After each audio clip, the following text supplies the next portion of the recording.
Boas! Na última década temos tido a posibilidade de homenaxear varios autores de ideas reintegracionistas nas letras galegas. 5 de 10 desde 2012. O último, Florencio Delgado Gurriarán. Hoxe vamos falar diso en galego de todo o mundo.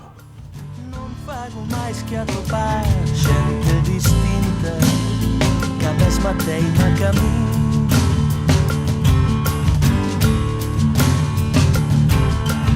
Non fago máis que ouvir outras voces que son a mesma voz.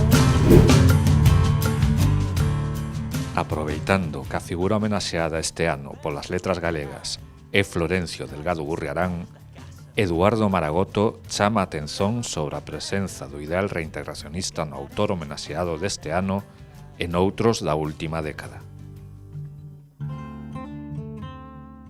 Tendo en conta que se trata de homenaxes propostas pola Real Academia Galega, que non é nada suspeita de lusista, a presenza de reintegracionistas no Día das Letras só pode ser máis un indicio de que este movimento non defende ideas tan marxinais ou minoritarias como ás veces se pensa.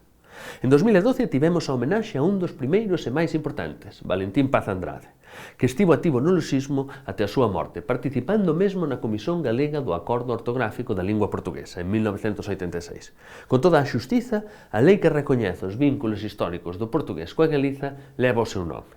Só 4 anos depois, en 2016, era homenaxeado o poeta Manuel María, socio da AGAL por longo tempo e un dos primeiros autores a publicar libros en galego reintegrado. Mesmo no ano a seguir, 2017, foi a vez de Carlos Casares. A pesar de terse unido á defensa dunha aproximación á norma portuguesa nos últimos momentos da súa vida, a súa posición pública sobre o tema tivo algún impacto, xa que na altura era presidente do Consello da Cultura Galega. Por exemplo, provocou un intenso debate sobre o tema na imprensa escrita en 1990. 2020 sería o ano da figura máis destacada do reintegracionismo e unha das máis importantes do galeguismo do século XX, Carballo Calero. A súa importancia para este movimento provocou, por parte da RAC durante moitos anos, por exemplo, unha grande resistencia á homenaxe, mas, ao final, ela chegou no 110 aniversario do seu nascimento. Ben, pois para fechar este decenio que comezou con Paz Andrade en 2012, aínda nos faltaba a sorpresa do último homenaxeado, o poeta valdeorrés Florencio Delgado Gurriarán. Este autor sempre estivo moi preocupado pola unidade lingüística e o acastrapamento do galego. E nos últimos anos fixo declaracións moi explícitas sobre o recurso ao portugués, en pleno apoxeo do debate, entre os anos 1978 e 1980, como estas que ten dado a coñecer o escritor e divulgador da súa obra, Sechu Sente. Compre acabar coa teima de pedirlle emprestados os cultismos ao castelán, cando os temos en portugués, que é o galego moderno, de 1978. Ou estoutra de 1979. Debemos achegarnos ao idioma irmán, que non é máis que o galego cultivado.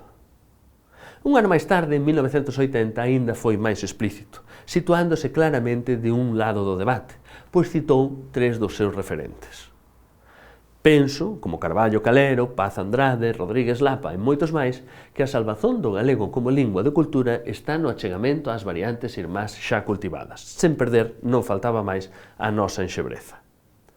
Dar a coñecer estas opinións é importante, tanto para o reintegracionismo como para o propio autor homenaxeado. Por que?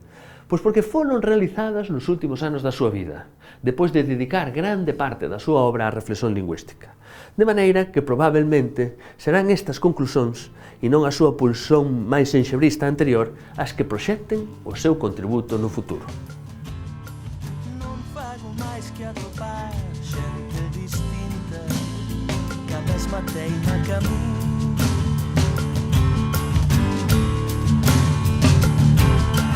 Non fago máis que ouvir outras voces